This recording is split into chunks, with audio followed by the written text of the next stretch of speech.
ఏమంటివి జాతి నెపమన సోత శుద్ధినికిందు నిలువ అర్హత లేదందువా.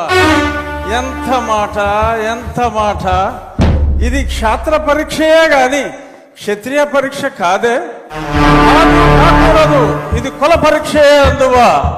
నీ తండ్రి భరద్వాజుని సంభవం ఎట్టిది, అతి దుముక్షాకరమైన నీ సంభవం ఎట్టిది.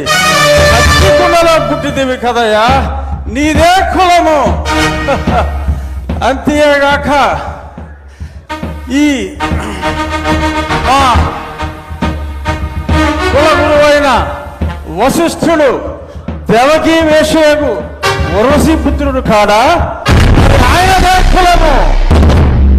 ఆయన పంచమజాతి కన్యకు అరుంధతి యందు శక్తిని, ఆ శక్తి చండాగణ యందు పరాశరుని, ఆ పరాశరుని పల్లె పడుచైన మత్స్యగంధి యందు మా తాత వ్యాసుని, ఆ వ్యాసుడు విధవరాండ్లైన మా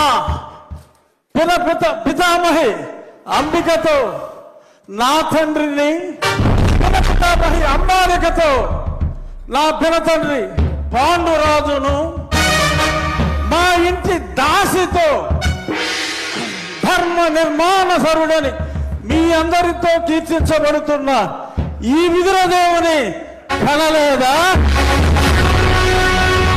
నాతో చెప్పిందేమయ్యా, భక్తి క్షత్రబీజ ప్రాధాన్యములతో సంకరమైన మా గురువంశము ఏనా